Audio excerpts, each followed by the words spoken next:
Oh, good evening, ladies and germs. My name's Scott Cleverdon. My name is Assumpta Serna. Good evening. I tell you what, let's not mess around. Let's just go and do the claps and get on with it. Okay. Today, for all of you, we're going to express who are we And what we do.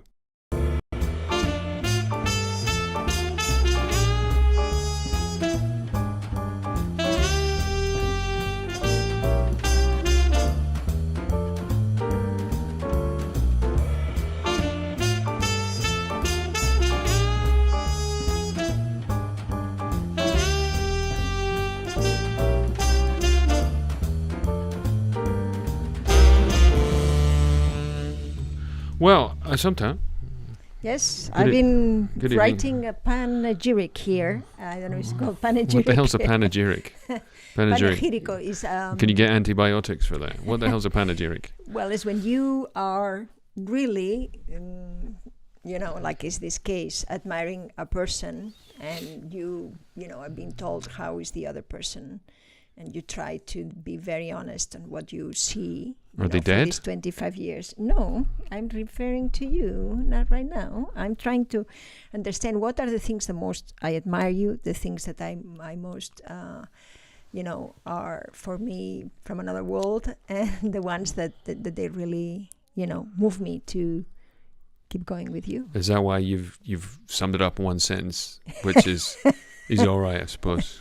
Is that what you did there? No. That is. He's all right. That is not one he's okay. phrase. No, you don't. I mean, He's all right, more or less. Sometimes. No. I she's have a lot of things to say today.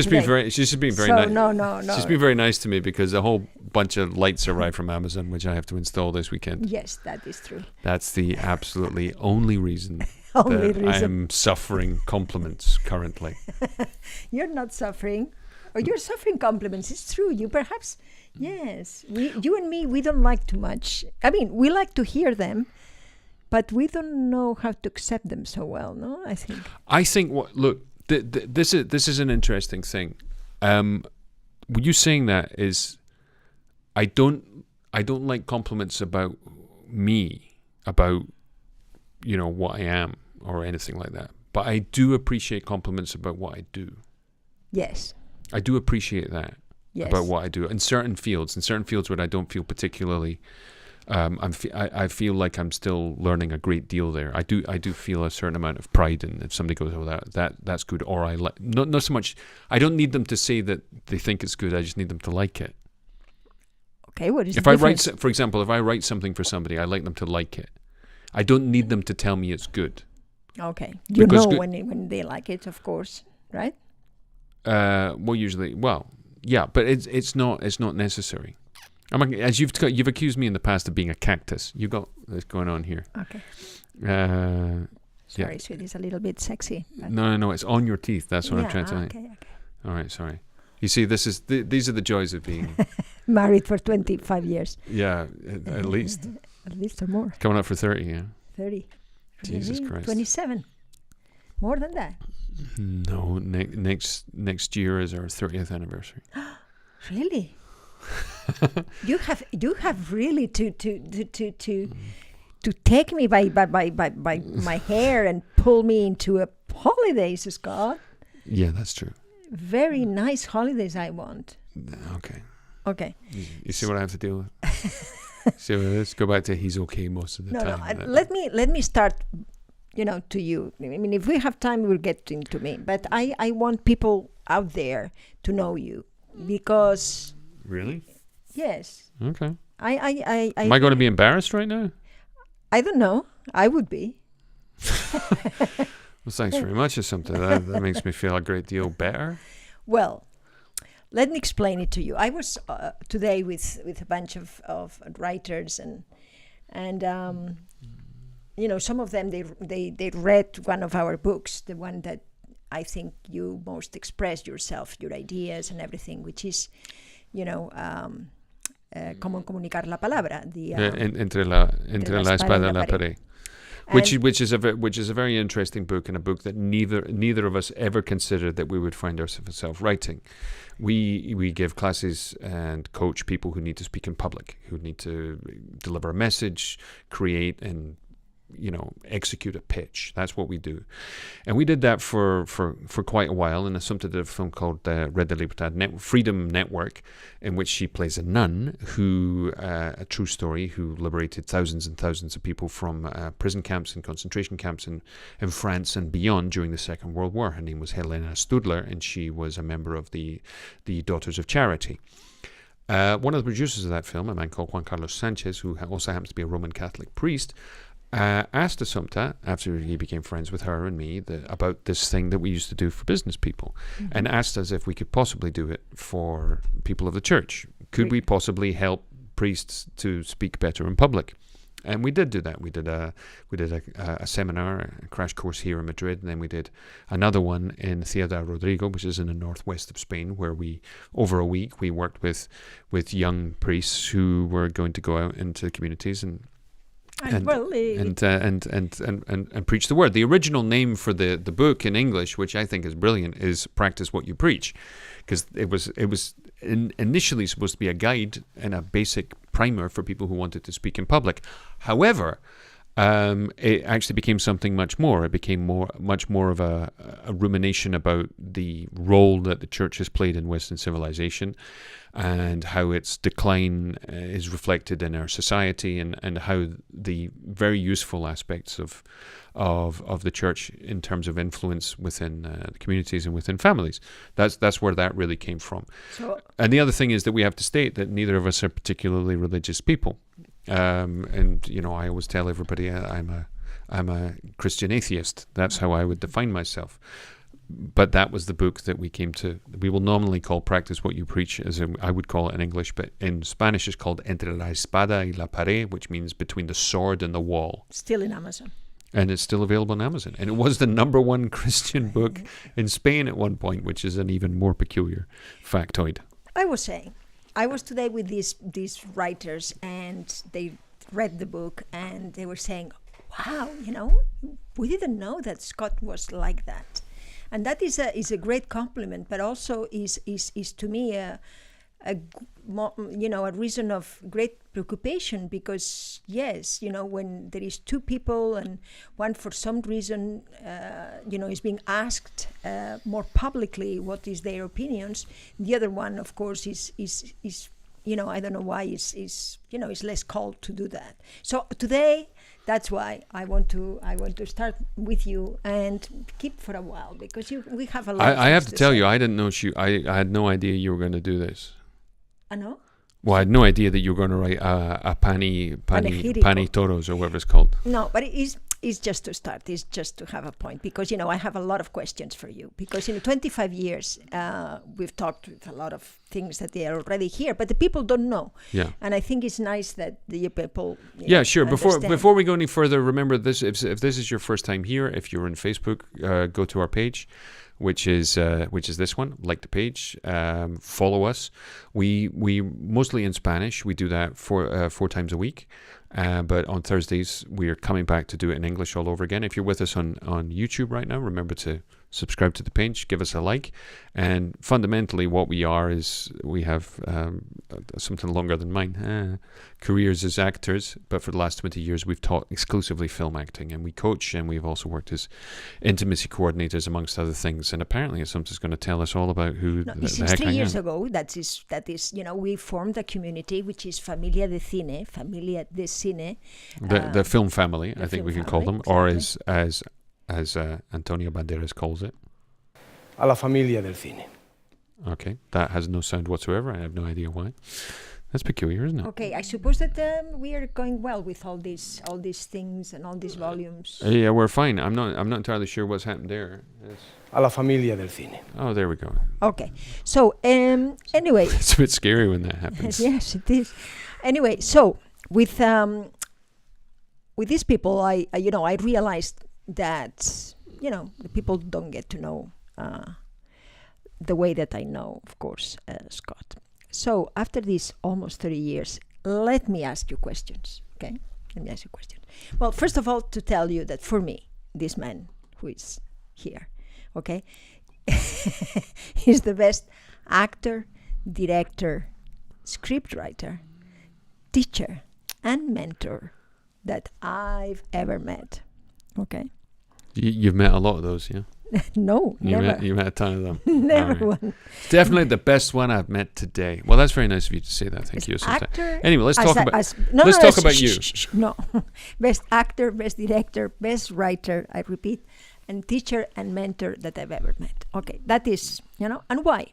Well, I admire his clarity, to transmit feelings, to transmit ideas, opinions, original or the ones that he collects, and he in a very peculiar way, he just, regurgitates in something that is original for him.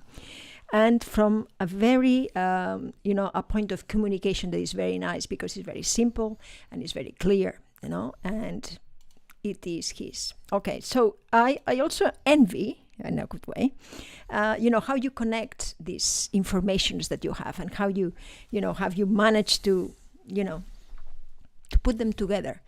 And then also there is another thing, which is the ability that you have to, he's red now, the ability that he has, exactly, the ability that he has to listen, okay, to listen, and what? Exactly, and the infinite patience. And in reality, I love your brain, okay, how it works and how it expresses itself. But then, for that, you have the ability to, for instance, to me, is something that is weird, to get to the theme of a movie or something like that so quickly, that is kind of a, it's very surprising for me, and the structure of scripts, and also he's be able to write speeches that works like a clock. I mean, I'm telling you, because he wrote a lot of my speeches. So he also is perceiving, the stories in a way that the normal humans is very different, because he looks for this point of view of a wonderful script writer, where he, detaches himself from the story that he's seeing, and is able to structure it and to redo it so that it works better. But apart from all of this, that is a lot. Also, he has a secret which is love. He likes to love. He loves to love. So he has a heart and a humanity that is so big that he's always, fights for finding the others interesting, and he always can find it in them, something that is curious, original, and worth to listen to. So he writes scripts, he writes speeches, he's able to write, 12 monologues in 2 days, but different, it's comedy, drama, to boys, girls, old people, mature people, so is already there is really something. We wrote together a play that is called Minerva, that was last year in Mérida, which is this wonderful theater here in Spain, for the ones that you don't know. That is a still Roman theater, and he really thought in the public and the audience that it was going to be there to write it, and that is something that is also very generous of you.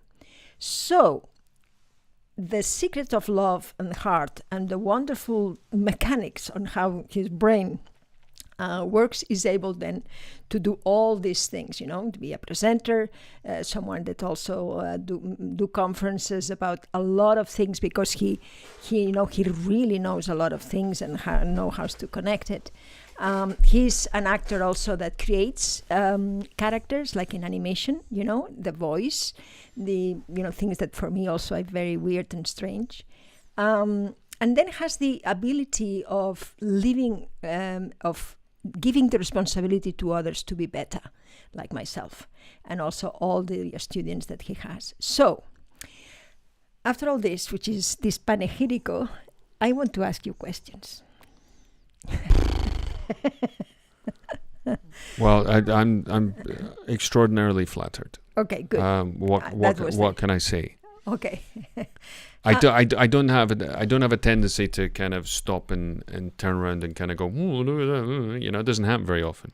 Mm-hmm. Up to and including when we did Minerva, I really didn't have a moment to turn around. It was a job well done, or it was a job adequately and competently done. He was directing, and also he wrote and directed this play Minerva. Okay. Yeah. Okay. Well, I mean, it was a peculiar thing, because the satisfaction I got from it was just the satisfaction of having making it work, which is already a big thing for many people. But making something good is never the objective. The objective is always to make it is work as dynamically as possible. Mm-hmm. And that's the same sort of thing when you come to face and work with actors or work with story or any of those things. It's like, how can I make this work more?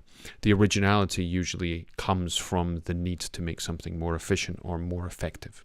Yes. All right, so bring on your questions. I don't know what these are. This is a complete... And I have to say hello to Crystal. We have to say hello to Crystal. Hello to Crystal. Hello to Crystal, who's here, who turned up late, but, we forgive you for that. Anyway, this is for you, right? So... I feel like I'm going to sing. All right. One time. Right, okay, go. He sings too. I imitate people who can sing. I can't sing. So, when do you realize... What was the moment? Because I suppose that is, since we have been 25 years together, and before that you met me, you didn't really have the trust in yourself or the confidence Didn't really of yourself. hang out with Spanish people. No, Yeah. the confidence of yourself to really write stories. No, which is the moment that you say, "Oh yeah, I can do that. I can write stories." It was a process. It was a moment.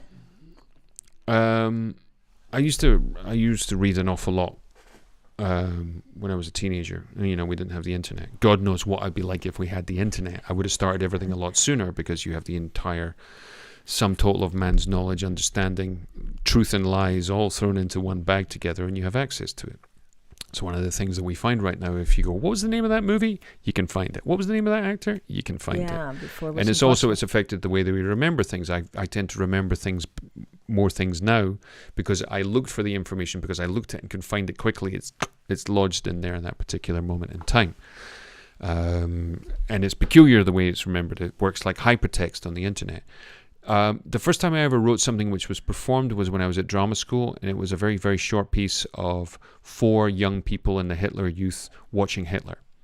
And also that's when That's the thing that you wrote? That's one of the first things that I wrote that was performed. Where is that? I don't know. It's no. It's. But I never know that.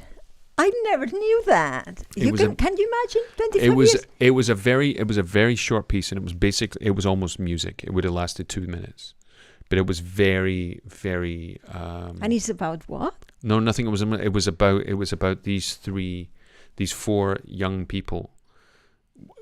When I was at drama school, we had this thing called the Voice and Movement Project, which was, fairly pretentious, but it was various different things. It could have been the seasons. It could have been winter, spring, autumn, and summer. Summer. That's the other one. Thanks. It's my favorite. I can tell you the 9th configuration is based on the book by Robert Peter Blatty called Twinkle Twinkle Killer Kane, but I can't remember the name of the 4th season. Do you see what I'm saying about the connections that this man has? No, it's because I was just teaching a script class, and it happened to come up. So okay, that's how I remember it. So whatever. This particular thing, what it was about these 4. So what it was about the each group had a different subject. It was the aughts, the teens, the 20s, and the 30s, or it was the 10s, the 20s, the 30s, and the 40s, the years. Mm-hmm. So ours was the 30s, which struck as being very complicated. So one of the things that happened in the 30s was the rise of fascism, etc., etc. And I wrote a thing which was about the ecstasy of watching Hitler at a Nuremberg rally. And the only thing it was about the idea of them seeing the flags and seeing the banners and hearing the music. And they would all speak they spoke individually sentences which would say what they saw. Then eventually they were finishing each other's sentences and saying fragments, and then it reached a climax where it said, "And we will fear, and we will fear, and we will fear," and simultaneously they all said, "We will fear nothing." Right? So it was about the corruption of youth. I don't know, 20, something Okay, like that. good. So it's about the corruption. Sorry, I interrupted. No, it was about how easy it is to corrupt youth by ideology. As you can see, it's something which it still touches me throughout my life. But you see, I remember, I think it was the second year that we met, or perhaps before, that I was forcing you to write a script with a friend of yours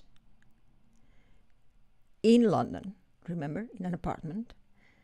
And I was like, forcing Yeah, I know, but to be able to write this script. And you were saying, no, but no. No, because it was a bad idea. It was a bad idea that was coming from the wrong place. Because what it was is that it was two young blonde actors writing, who were unemployed, writing a story about young blonde actors who were killing other actors who were young and blonde and more successful. And the reason I say it was coming from the wrong place, because it was coming from a point of view of bitterness or envy, or sort of, it was coming from a negative place, and it really wasn't. It was a kind of power fantasy that wasn't right. Yeah. Because thematically it was wrong. Now I understand that now. I didn't understand it then. Uh-huh. It's a little bit like if you've got great taste in fashion, you can look at somebody and you go, "You should never wear a wide-brimmed hat," right? Now the person might know. They might go, "Yeah, I look terrible in wide-brimmed hats," and they go, "Yeah, well, you look terrible in wide-brimmed hats for this reason, because you're not very tall, you're quite large around the middle, and it makes you look like a toy." Right? But the other person just knows they don't look good in hats like that. Okay, so the difference was, I knew it wasn't right, but I didn't know exactly why it wasn't right. Yeah, but I couldn't illuminate it. Costly, though. It was costly on time and effort, and also discussions about, you were great writing, please write. And I remember that because, it was a way of me of being effective. I remember that one thing that you perfected over the years was this thing of actually,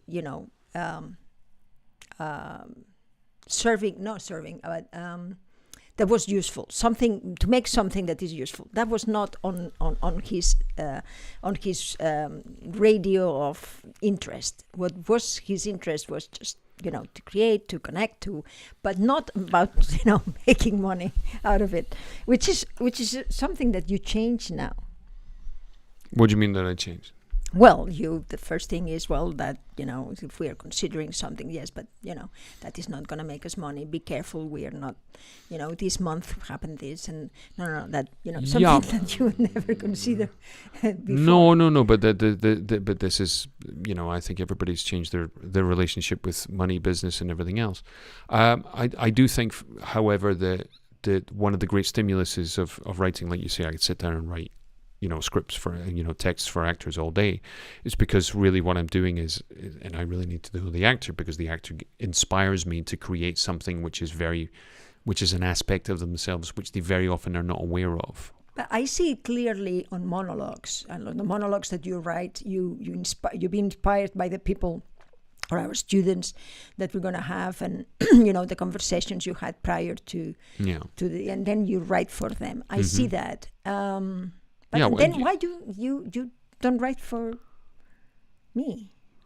Well, because I'm usually writing a short form specifically with an obvious purpose. Yes, but you also refuse the idea of, writing something. I remember that I said, but why you don't write something for me? And you say, because that is the wrong reason. And I don't think that is the wrong reason. No, it's not necessarily the wrong reason. And in actual fact, I sat down and wrote an entire script sarcastically. Yeah, well, but it's just to prove the point. No, but that's a very important thing, that sometimes we do great things when we're trying to prove a point. Yeah. You have to understand that there's an aspect of me that is driven by winning arguments. Yes, it's driven yes, by proving a point, because I fully accept that deep down inside me there's a teenage boy that wasn't being listened to. So what I do is I do everything in my power to get listened to, and up to and including writing extremely good prose, and writing very good dramatic prose, because it's and I've also auditioned like that. I've actually had moments where the casting director said, well, I don't think you're right for this job. I don't think you can do anything other than comedy. And I went, I shall show you, and you shall regret your words. So I did that. Yes. So, but and that's also so inspiration can be also in both ways. Yeah, I mean, it's like Salieri and Mozart. A lot of the time that people will go out of their way to prove somebody wrong. Yeah. It's a very low level form of revenge against the universe, but it's revenge nonetheless. Okay, you are really good also being, of course, in front of people. Front of people means being acting, but also, this facet of yours, which is it called facet? No. Yeah, facet. Yeah. Of yours, which is presenter, someone that speaks, public speaking. Yes. Right. Yes. When did you? Since you were a boy or an adolescent, you were doing that. I think if you want to find somebody who's good at speaking in public, you better find somebody who wasn't listened to when they were young. Mm-hmm. What we always say, or at least I always do, to people who are needing to speak in public or make some kind of public discourse, a speech, a presentation, a pitch, whatever it might be, is the whole point is not to speak better. The whole point is to learn how to think better. There's something that happens to you if you spend a long time not being listened to or bullied for what you said or whatever it might be. But what it does is it makes you consider very carefully what you're about to say and come up with a very well-rounded point of view, argument, or position or point that you're going to present, because you've already attacked it for its weaknesses, projecting, empathizing with what the enemy point of view will be. So consequently, what that means is you've already empathetically listened to what you're about to say before you say it. Yeah, that's something that I really love. The idea of the ability to really be empathetic with the idea of the other person. I thought that, at the beginning, that was a very British thing to do, because here we have no idea how to do that. To acknowledge, the idea or the concept, or that the other one just throws at you in a conversation, and it's not. He really appreciates. And listens to the new idea, and I think it's for this combat of trying to be listened, right? To combat to yourself. Well, no, trying to be listened means it's not simply hear my voice. No, it's not simply hear my voice. It's and it's changed over the years, obviously, but it's more than anything else is to try and make somebody understand something in the way I understand it, and ultimately to make them understand it in their own particular way. Yeah. Well, I think that's sort of for an that important consideration. you have to this ability, to be able to listen, that you have, and the patience for the. Also, when I saw you, I've seen you a person who doesn't speak very much, or and trying to make the point of what the other person is saying, and he doesn't know how to say it, and then rebate. What do you mean? I don't understand. Yeah, imagine you're talking to someone like me that doesn't express very well. For instance, you express yourself very well. Well, imagine that I don't. Okay, and so and then you're able to listen and then say, "Oh, you want to say," or "Oh, you mean." Oh, my capacity to sum up what somebody else might want to say in a more succinct manner. Exactly. Yes. To the point, let's say. No? Well, one of the things is that people look. It's the same thing with scripts. And it's the same thing with actors. Exactly. Sometimes actors don't quite understand exactly what they're trying to do. That's the thing. Sometimes scripts, stories, they don't quite understand what they're trying to do. Right? Thematically, we could say that's what a script does. And very often when somebody's trying to make a point, they're not entirely sure what their point is. This is why one of the most valuable things you can do is to listen to somebody's point, process their point, and repeat their point back to them. Yeah, that is a very clever way of, That is certainly a way, because the whole point is of acknowledging the other. Really. Yeah, well, what we don't really want, we don't really want to argue, we don't really want to fight, and we don't really want to debate. unless it's in sporting terms, and that's good fun. As far as I'm concerned, debate is a blood sport. Yes, And that is something that you should do here. Yeah, but it doesn't mean, but the trouble we have in Spain is that people are not used to the idea of debate, and if they're coming close to losing, they suddenly decide that they don't want to play anymore. That's one of the issues there. Yes, that is a problem. You know that what I we mean? have. It's a little bit like trying to play football with somebody who doesn't know how to play football, so they pick up the ball and run with it, and you go, I'm not following your rules. No, it's true. Yes, but well, that is another thing. But I want to talk about you. So, what it gives every one of the things that you do, partly from grounding you beautifully, Yes. what it does to you, the acting, that you find that there is no another activity that can really fulfill, for instance, what you do in acting or in writing, Well,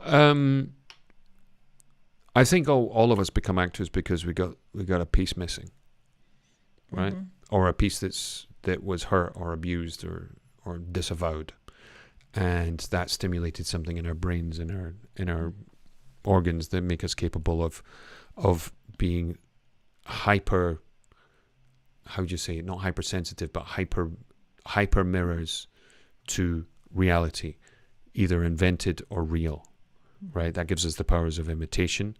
That allows us to physically, vocally, and intellectually and imaginatively imitate somebody else.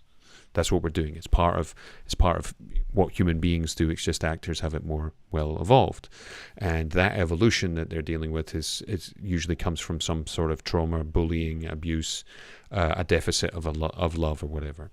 So initially, actors become actors because they want the appreciation of large groups of people who are going to love them and applaud them and laugh at their jokes. That's why they do what they do. But from one side of you. That I don't think that is. No, but that was me, but it's not me anymore. I don't need that. Mm-hmm. I don't need that because I've sort of changed. I am more invigorated by the idea of being able to help somebody else realize how to do what they do better.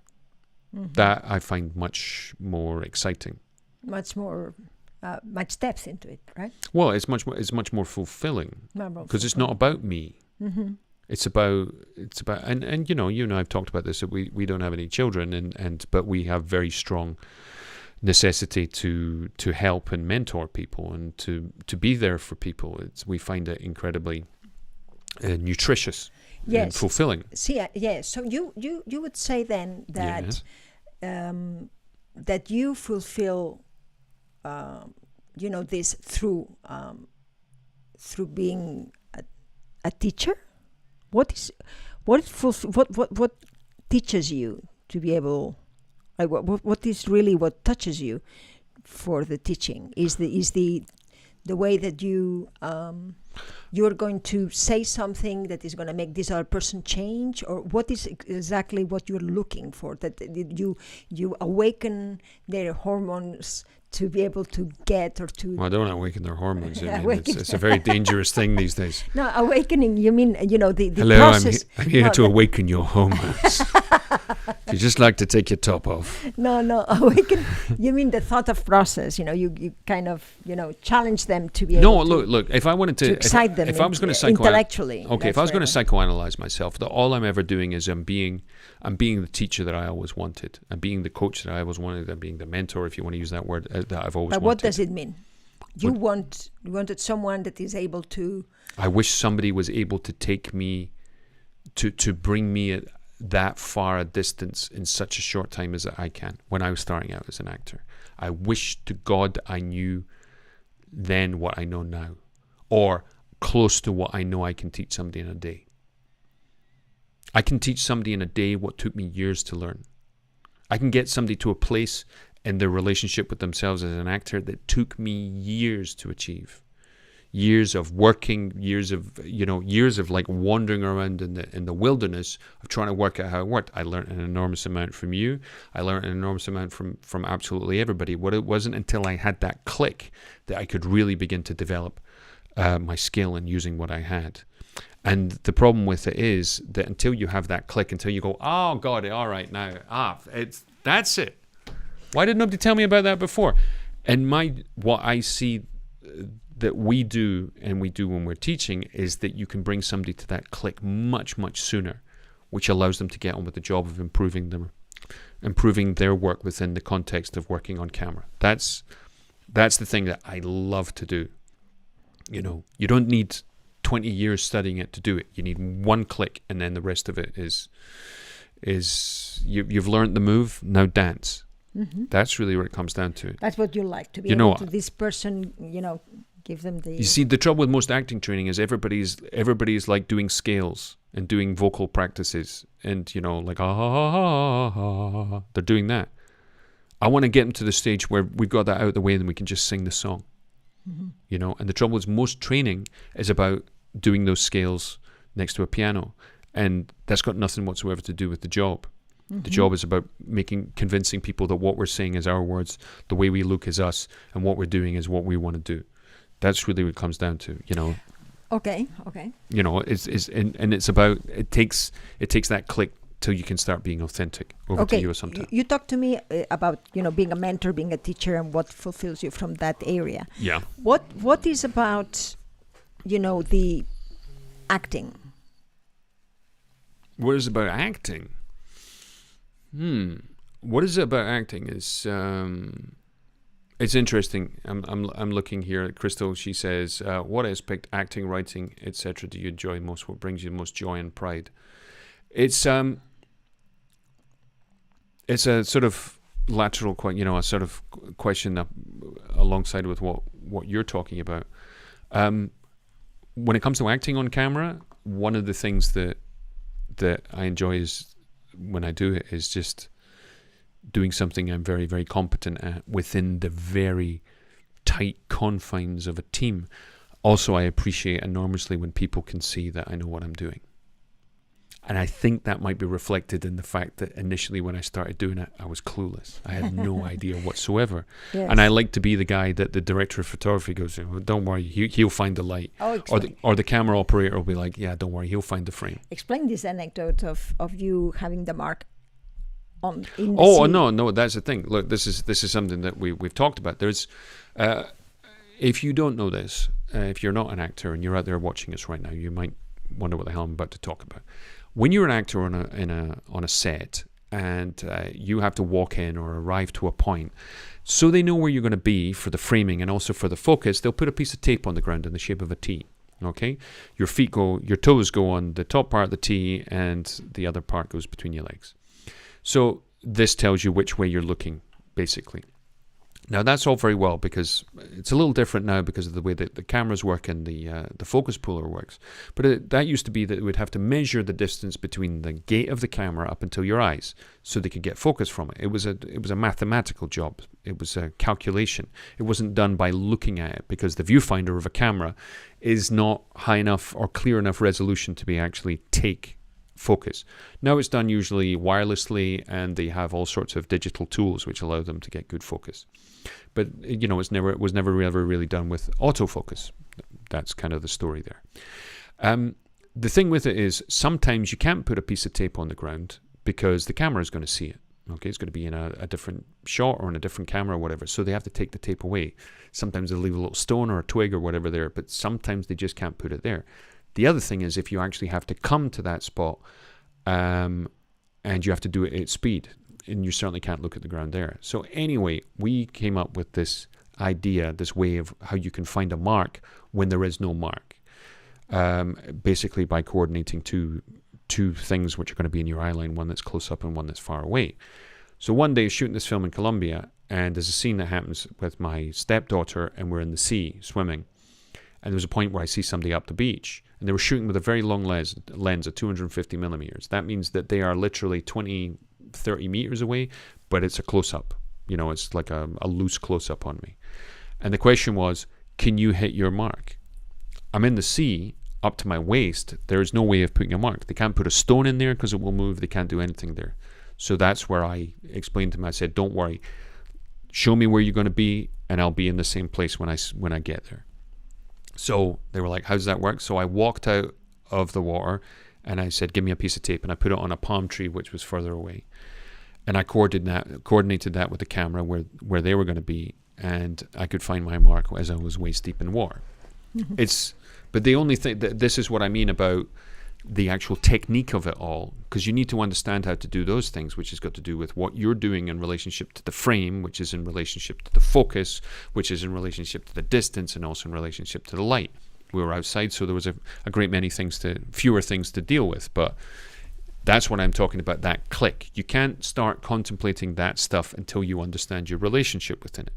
Yeah, so being an actor who is a technician, Yeah. the writing to you gives you what? Gives you the possibility of expressing, no? For instance, in the Minerva, the play that we both wrote, what was really what you taking by that? Because it's so many thoughts that you have in life that you put in different characters, thoughts about life, thoughts about problems and conflicts and things that that you had your original way of or the just way of saying it, through all these different characters. That is, for me, is an enormous. You should feel an enormous pride, no? Well, yeah, you would. The important work was done by you initially. I mean, that can't be denied. That you were inspired by the idea of family, by the concept, and also you're extremely passionate about that particular period of Roman history, which is in the 1st century, which is an extraordinary moment. And if you ever need to know something about the latter part of the 1st century in Rome, give us a call. We'll tell you how it works. Well, I don't know, not that much. There is a lot of things that. But the important thing is, it's like somebody who criticized. They said, well, they wouldn't have had those names. It would have been this, like that, and you go, yeah. Well, they also didn't speak Spanish, so shut up. I think the there is so many things in the play that they are, your own. Thoughts about life. It's almost pedagogical. It teaches things. Is nothing but superficial. I mean, is really deep and depth. We create there 3 or 4 themes that they were, like what you're gonna leave to the others, for instance. Oh yeah. I mean, the heritage. That's a nice scene that I wrote one night because the actress complained that the scene wasn't very good. So there you go. That's how nice I am. So I sarcastically wrote a brilliant scene. The scene was specifically the debate between a writer and actress with her lover, who was an architect, and the debate between them was what will last longer, the word and the idea, or the building. Beautiful. Or the stones. Yeah, beautiful. So it's like, what will last longer, the words of Socrates or Plato, or the theater that the plays would be performed in. Mm-hmm. And it's a little bit like and the answer, I think, is both, no? Well, no, the answer is, well, yeah, in many ways it is both, but I mean, it was great to see people there seated in this theater that was... Well, that was exactly from the 1st century. That was the conceit. The conceit is this scene took place in the theater, which was built about 50 years before the birth of Christ, and towards the end of the 1st century, it was in disrepair. And the story was that the architect was there to rebuild it, and the actress was there and the writer, the playwright was there to create work that could be performed there. And the question is, what will last longer, the theater or the play? And the answer is, as you said, is both of them. But both of them depend on the integrity and the construction of the original. Mm-hmm. If you have a weak and fragile idea, it will be lost to the ages. And the same thing with a building. If a building is not constructed with a firm foundation planted, that it too will crumble. Absolutely. So these are both these ideas of, so anyway. Yeah, but what do you get from the writing? Because we are clear about the mentor, about the teacher. A point well made, elegantly in the correct setting. The form follows the function. It wasn't difficult to write because it was so beautifully framed by where it was going to be performed. So consequently, it's that concept of theme. When you understand theme, like archaeology, that's where you dig. Yeah, that's where you start digging. That is great. But those are the things that, when you say that I'm good at that, it means that I'm I'm trying to put it back far enough so I can understand what it is.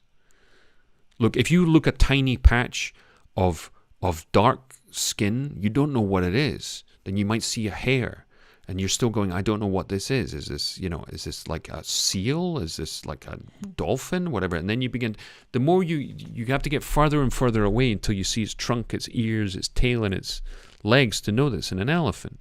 But you need to see the whole elephant before you can understand what you're talking about. Yes.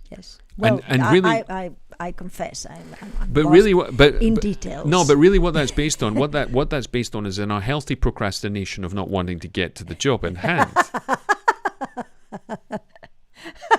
It's true. That's true. No, it's because it's like they say, if you ever want to hire somebody for your team, hire somebody who's smart enough to be lazy. It's true, because what you want is you want somebody who's going to get the job done, but they're not going to get the job done in the most difficult way to do the job. They're going to find a way to do the job easily, and that's really what we all want. It's, they say necessity is the mother of invention. No, laziness is the mother of invention.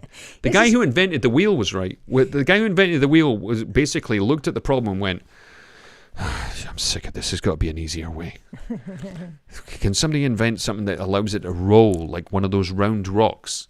Because if we put it on the round rocks, we can push something very heavy. Thus, the wheel. And it was designed by somebody who just had a sore back. It's like, there's got to be a better way than this. I mean, like, who was the first man to climb on a horse? It was like that. Why don't we climb on one of those? The horse was like that. Don't even think it, buddy. And it was, the necessity was the need to not be, was laziness. Basically. Well, let me now do an exercise, because I think it's going to be nice for the audience. It's something that, all the, all not, but a lot of them, of the journalists that I had in my life, they are doing it, which is, if I can. Sure. Quick questions and quick answers. Okay? Let's try to do All that. right. This is, should I just have the camera on me right now? Yes, only on you. All right. Go.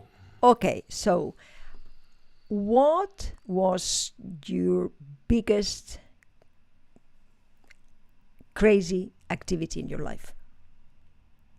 When I went diving in December. I was 20 meters under the water, although I was only supposed to be 18. And I was down there and I looked up and I saw 2 stories of a building above me in water. And I thought, this is quite simply the stupidest, most dangerous thing I have ever done, ever. And I've done some other stupid things. Next question. When you dream, that you dream in your life, when you dreamt in your life, do you imagine to arrive or to get what you have now? What I have now is greater than anything I could possibly imagine. Define more. In 3 words. I'm happy.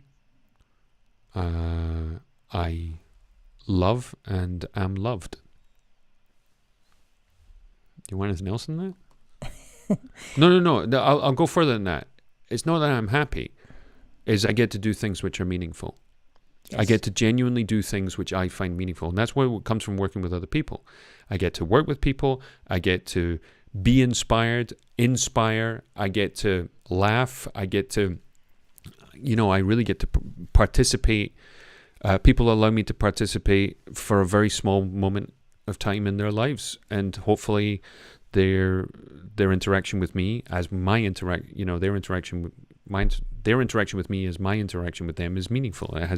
There's something useful that goes on there, and that's the same for whether it's with men who I believe need to experience the company of men who have lived and experienced things, and we all have the opportunity to learn.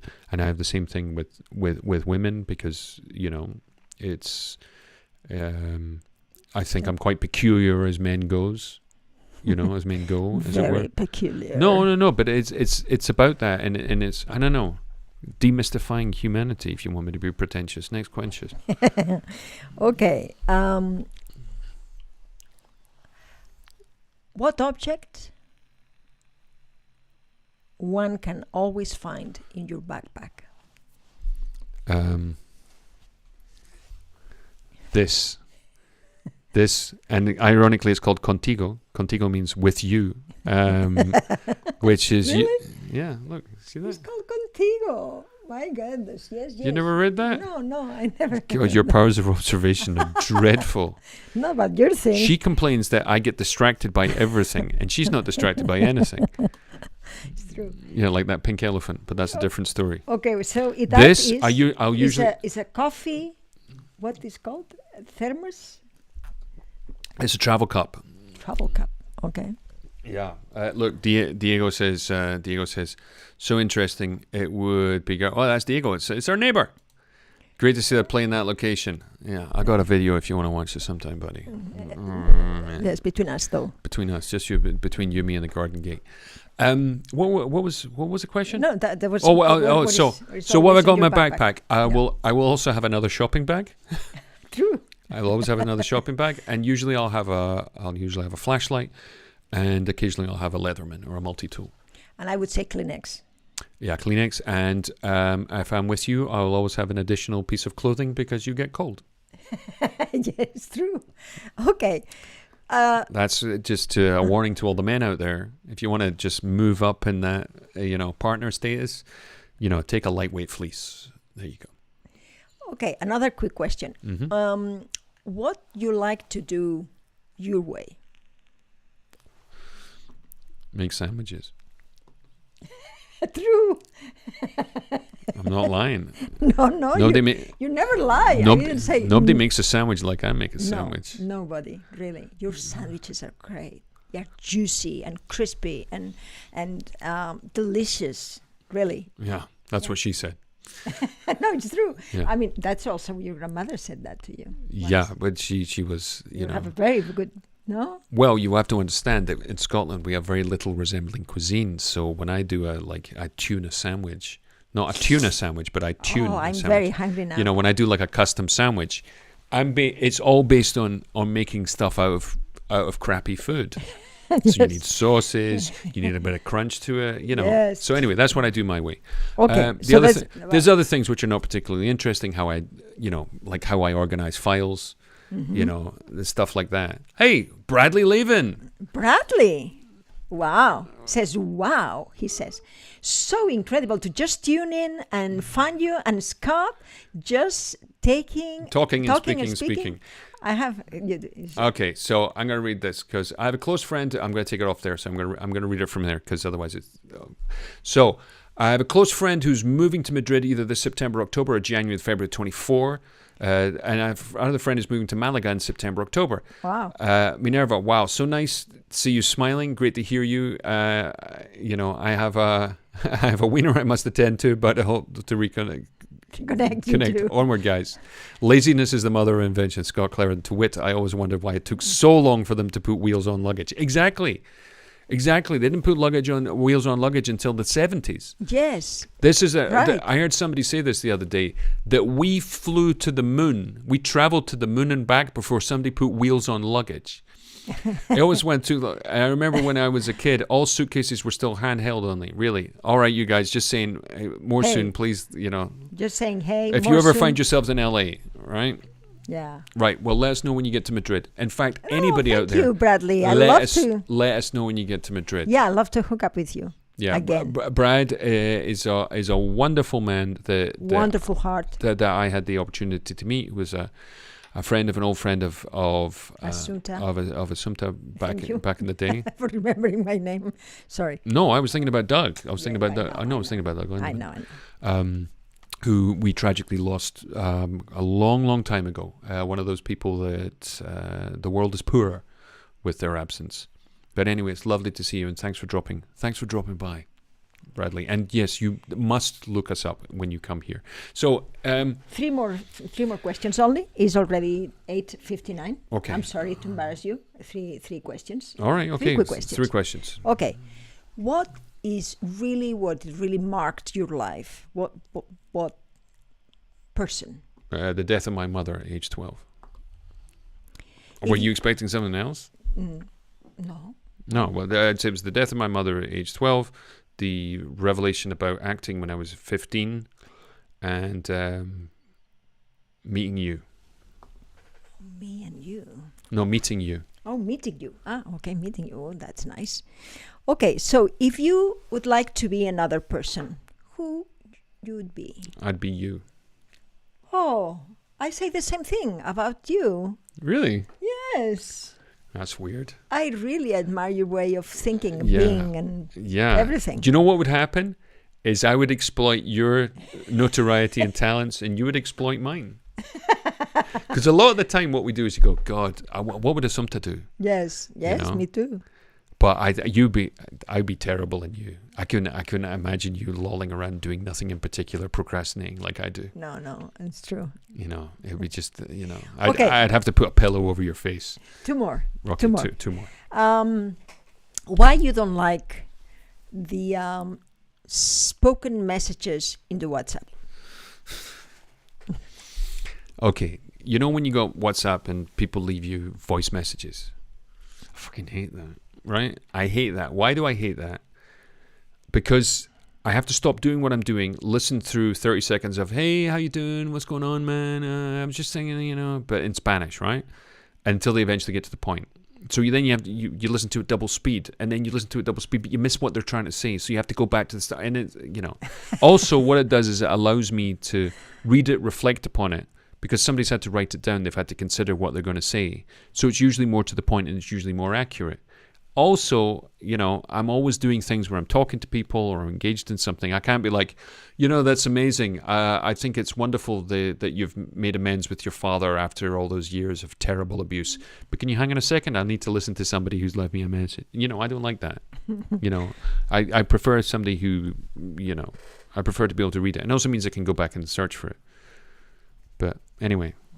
Okay. It's not that weird. You don't like him either. Right. Anyway. No. But I grew to not like them because you don't like them. Oh, so it's my fault now. Yes, absolutely. Or is it just the fact that I pointed out why you didn't? You see, there you go. No, I don't like them, and I pointed out why you don't like them. And there I didn't like them. Yeah, absolutely. Okay, so who... it's like I can tell people why they shouldn't eat callos.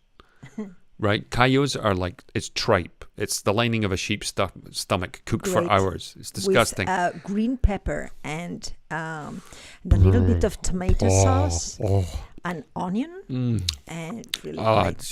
Really I tell that you don't like it because it's basically like eating condoms. What? It's like eating it's like rubbery and No, because that is it's not the good tripe. Those are, Do you know that we use that as when something's a load of rubbish, we say it's a load of tripe? Oh, really? That's where it comes from? Yeah, the war's over. We don't need to eat those bits of animals anymore. Anyway, next question. Okay, let me two. Okay, let me two. Right, two last ones. Okay, right. Because it's already 9. Knock yourself out. Okay. And remember to subscribe. Okay, for our scintillating content. And if you speak English, if you speak Spanish, we've never done it. We should do this in Spanish. Yes, people would like that because this is pretty good. Okay, so who you would like to put in a time machine and bring back? Who you would like to put in a time machine for him or her to bring it back to life? Well, I assume that I can't choose the big religious figures because those would be because they're the most intellectual Whoever people. You want. And I could talk to them. Yeah. Well, Jesus Christ would obviously be an interesting one. Not because I'm religious, but just because he's such an influential individual, and it'd be fascinating to see what everybody's talking about, to see how true it is. Yes. He might turn up and kick the dog, and I'd like to think he didn't. I don't know if I want those 12 hippies he hangs out with, but that would be interesting. Oscar Wilde, William Shakespeare. I think that'd be a great dinner. Great dinner. Oscar Wilde, I think, would be absolutely fascinating.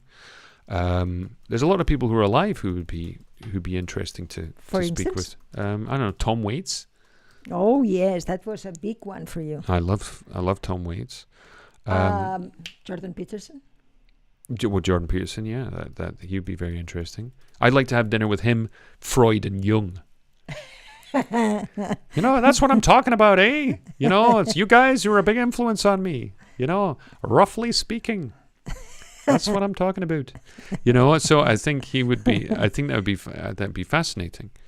I think that's one of the reasons that long form interviews and videos that you find on YouTube right now are so fascinating, because you really have it's like Joe Rogan's done it 1,000 times, is that people get the opportunity to speak at great depth about things that they weren't necessarily expecting to get there. You know, they weren't thinking they were going to go to that place. Francisco just appeared, right? He says, "Hi there, great couple." In English, love it. In English, absolutely. You know, we always speak in English. He speaks wonderful English. Okay, so but dead people, I don't know. There's a lot of people out there. I mean, there's people that you want to come back alive just so you can hit them with something. You know, I don't know if that's a particularly. I would bring your mother. I would be very interesting to talk to your mother. No. Why not? No, I couldn't do that. And talk to your mother? Why not?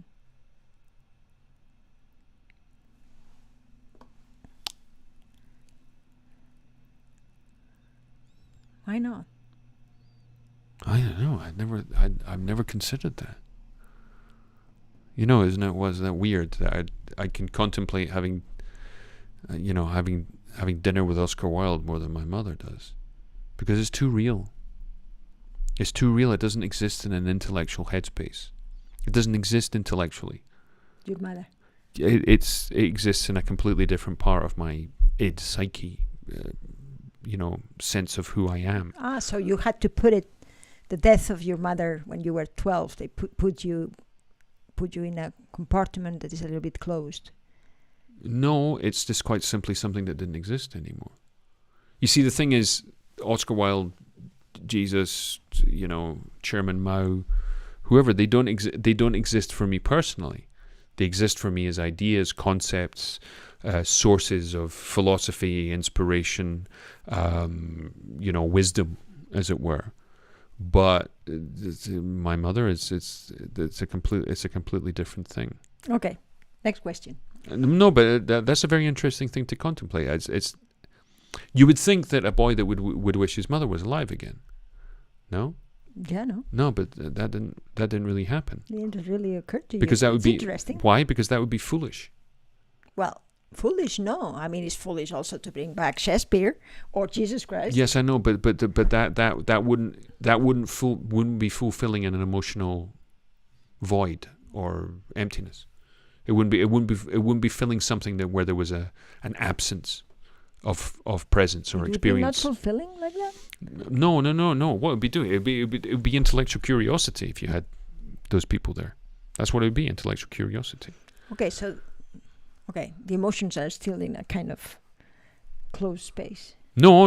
It's just that something that stopped. It stopped and then something else happened. So it's a curious thing. It's the sort of thing that your family says, "Oh, your mother would be so proud of you." All of those sorts of things, and that means something for them because of their relationship with it, with the person who's absent, who's gone, who's dead, who's passed away. That's their relationship with it. It's not yours, because yours is that you've been compelled to move on. There's nothing brave or courageous about moving on. It's just a fact. The train is not courageous because it continues past the station.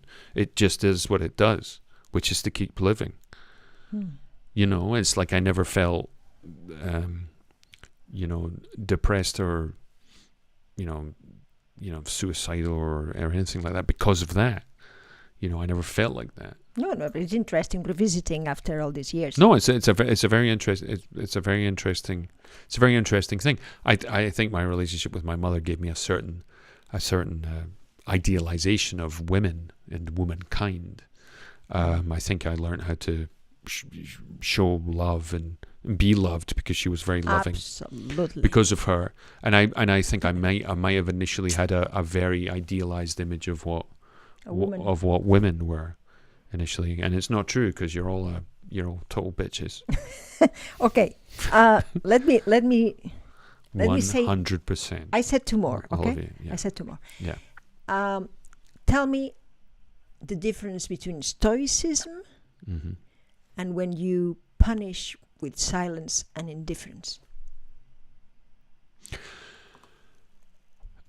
Stoicism, which don't really have much time to go into the details of Stoicism, but effectively what it is about attempting to not allow the world or things in the world to influence you negatively, even when those things themselves are negative. Okay? So what you perceive sometimes as me punishing you with silence or punishing you with stoicism that's not what it is. What it is me doing my best not to go into a stress or rage-filled rant about something. So what I'm doing is I'm actually attempting to maintain calm and serenity and actually give up the fight, because I'd rather give up the fight and lose it than engage in combat and in conflict and win it. Yeah, but I mean, it is good that you say that. But what I like to know is for you the difference between stoicism and when you want to punish. Because stoicism, when that something happens, is not a punishing. You don't want to punish.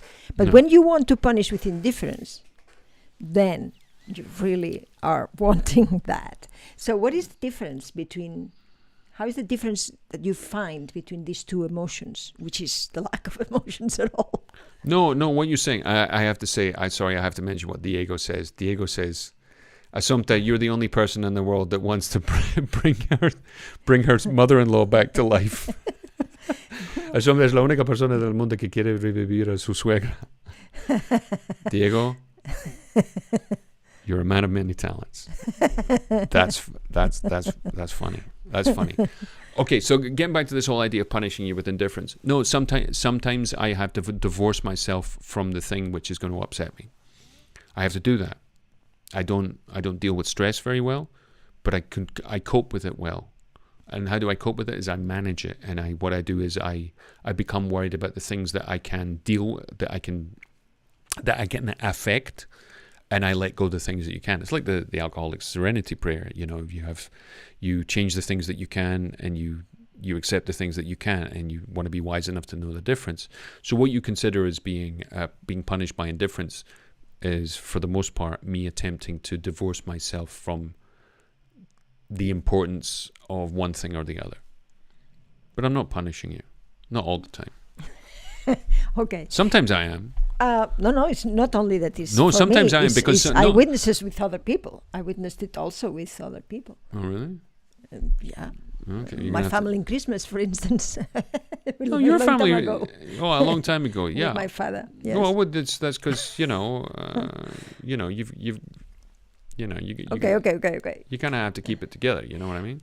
Okay, another thing. Jesus Christ! Bloody hell! Okay, that's the last one. Fucking rough crowd. That's the last one, and I like when. There's no more. No.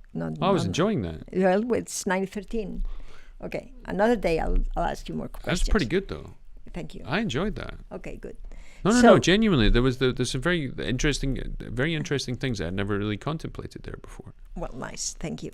So, tell me now. Yeah. What will be your most elegant way in English, because in English, to say goodbye? Thank you, ladies and gentlemen, for tolerating us over the last hour and 15 minutes of this life of ours. If there's anything that you and I ever want to do, is to open the door, share what we know, and learn from everybody else.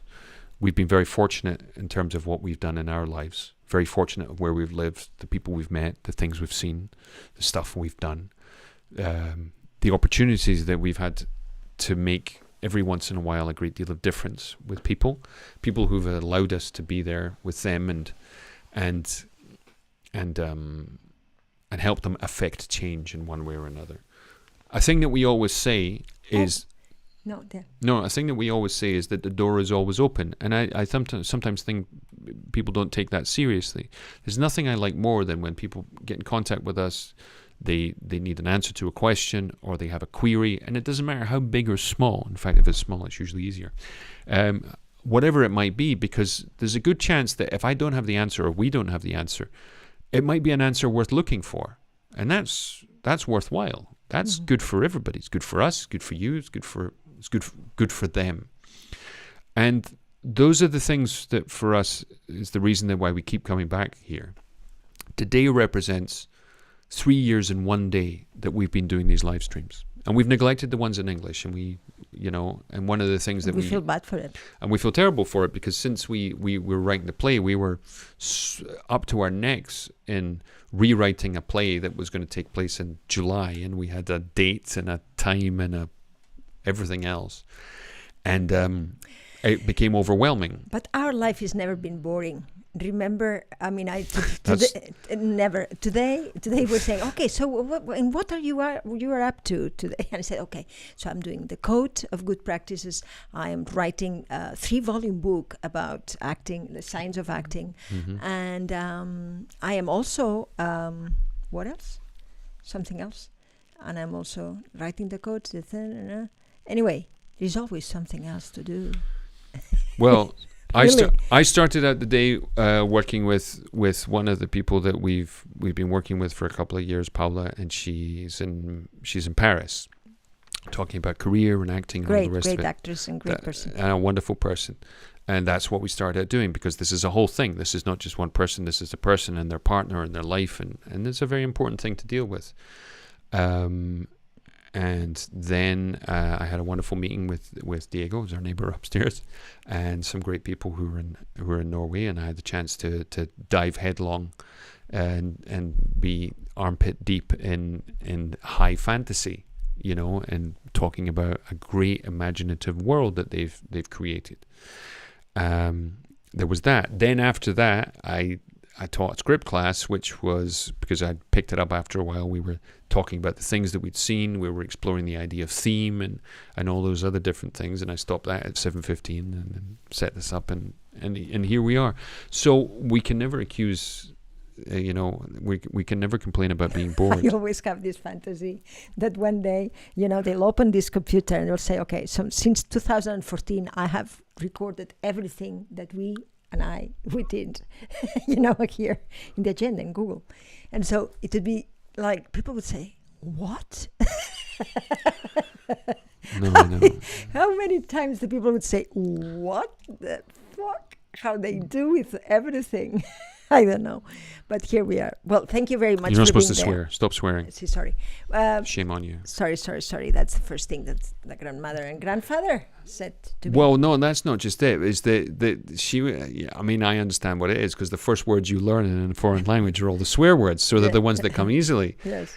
So Assumpta, when she met my grandmother and granddad, she was like, "Mother," and she was you were just letting it go, and I'm like, "Can we just tone down the?" You told me. Yeah, that. bunch I up. remember that. Being in bed at night, I remember that. Yeah. Can you just ease back on the? You sound like an Irish labourer, who stubbed his toe. Well, anyway. Okay, thank you very much for being here. It makes Samuel Jackson blush. Thank you very much for being here. It had been wonderful. And Laura, I suppose that you get to know a little bit more Scott when you really learn. When you really go over this tape. Well, maybe I just come across as a complete arsehole. I mean, that's a definite possibility. It's impossible. Well, I've made my peace with that aspect of myself, I think. Says Lorena, it's raining here again. Wow. Crystal says, this was awesome. Thanks, guys. Thanks to you. Thanks, Crystal. Thanks. She was having a shot in her knee. I think she was having an injection in her knee, not that she was being shot in her knee. She lives in Louisiana, which is a definite possibility. You all right, Crystal? Crystal's like, no, they shot me in my knee. Well, all thank right. you very much. I don't know. Did you get that with Medicaid? Does that come with insurance? You didn't pay your health insurance, so we're going to shoot you. All right, that's what's going to be. Well, Crystal, when you come to Madrid, you know whose sofa you're going to be on, right? Yes, and Brad, if you're still there, remember we are always here. Yeah, that's it. And Crystal says, lol. She's got a lol. Oh, by the way, that's a Generation Z thing I've learned. Generation Z. Alex Baez, without tilde. If you're out there, you know, I said something that was funny and she just went, lol. And I went, did you just say the acronym for laugh out loud, but without laughing out loud? And she went, yeah. I suppose so. And I was like, WTF, eh? You know, I like Juan Cantavilla. Oh, thank you for being there in English. Yeah, he was a wonderful family man from Murcia. A wife But and two beautiful children. Have you seen his kids? To help him in his career, no. His kids are gorgeous. Oh, really? They're absolutely gorgeous. I'm sure. Yeah. He is gorgeous. He's a very good-looking man. Yeah. I hate him. All he stands for. And he sings. Oh, really? It's true. And the guy dances. He must be dancing too. Oh, God, yeah. It's just your basic nightmare. It's a good thing he's married. Take him off the market ASAP, you know. Well, did you go over to his his website? No, to his scene that he wanted to see. He wanted to do with There you go. Just when I thought I was going to eat today, I've got something else I got to do. No, that is tomorrow. Is it tomorrow? We're doing it tomorrow? No. You have to work out with him. I have to work out. Go to the gym. With him. Hey, William Marlowe, great interview. Thank you. Great. Thank you, William. Just remember, check in. This is the other thing, is that all the things that we've done in English are in a playlist called In English on our YouTube. It's very, very difficult. Scott Cleverdon, specialised subject, stating a bleeding obvious. No, but it's true. It's all there in English, and it's one of the things that we wanted to do. The other thing we wanted to do is that we wanted to be as informal as possible, because so much of the time we're very formal. And you know what? I'd like to change this. Can we do that? Can you do that this weekend? What do you want to change? I want to change youtube.com Escuela Assumpta Serna. I don't think we're a school. What do you want to change it to? youtube.com / Scott Cleverdon. Drag Kids USA. What do you want to call it? It's too long. Well, anyway, something Escuelas, I don't like it. Okay, sorry. All right, I'm sorry. It just happens to be, you know what I mean? Just a little thought. Thank you. We're going to change it. Anyway, just remember, ladies and gentlemen, onwards and upwards. We'll be back here tomorrow in Spanish. You're going to be in Barcelona. Yes. When we get a ticket, because I completely failed to buy one. I'm going to be here. We're going to talk about stuff. We're going to be in Spanish. Remember, you can always send us emails to scott@familiadecine.com or assumpta@familiadecine.com. Every single time I name something, whether it's in English, it doesn't work in Spanish. But it's in Spanish, it doesn't work in English. We're damned if we do, damned if you don't. Tomorrow, I like to talk about friendship. You want to talk about friendship? Because my heart will be full of... Oh, because you're going to go and see your friends tomorrow. Yes. Assumpta's going to visit. You must stream live from there. You know, do that. That would be fun. No, because it's going to be gone, because we only had we'll be there for lunch. Oh, you're going to be there for lunch? Well, do it at lunchtime. Okay. You know, do it. You can do that there. So Assumpta's she's going to be having lunch with the people she went to school with. I don't mean drama school. I mean that she knew since she was 10 years old, right? From 10 to 16. You know, those are the to first. The university. You smoked your first cigarettes, got drunk with. Yeah, we kiss in the mouth with tongues. To be able to know what that. You and the girls. Me and the girls, yeah. Oh yeah. So can you remember much about that? Me and the girl. Oh yes, I remember. Yeah, because if you can't, just make it up. All right. Sorry, before we get banned off YouTube and everything else, it's been great. Thank you for dropping by. Remember, onwards and upwards. We'll be here tomorrow night. And we're going to have a very short after show after these credits. Bye-bye. Credits. Bye for now.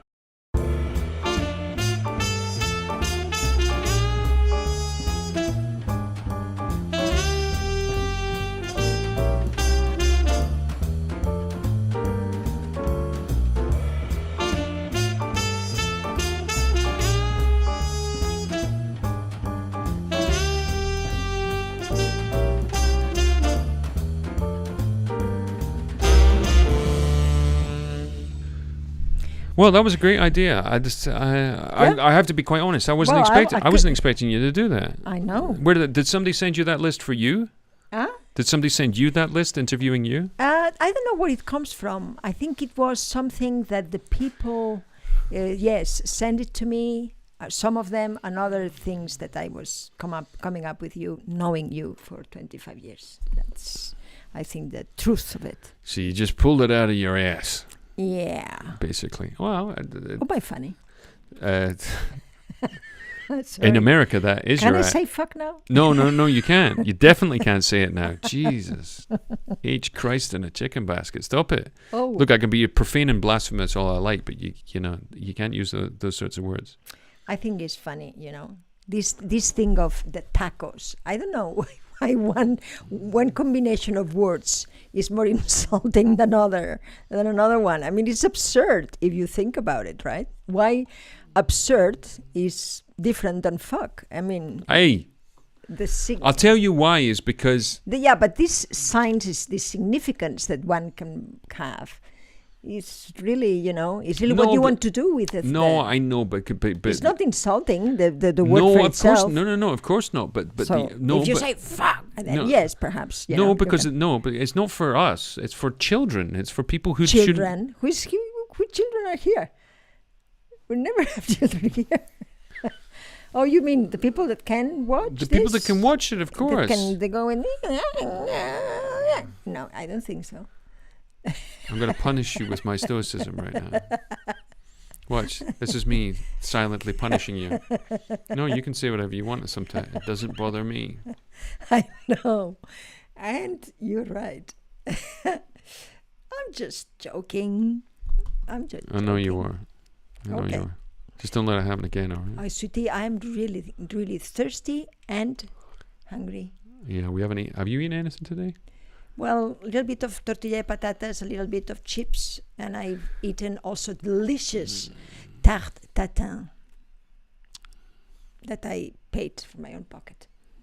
Well, that's nice. I have had a litre of coffee, and that's it. Right, look, I'm going to eat. I'm now starving. Right, okay, thank you very much for making me even hungrier. I've been Scott, you've been Assumpta, and in the words of the great Adam Carolla, mahalo.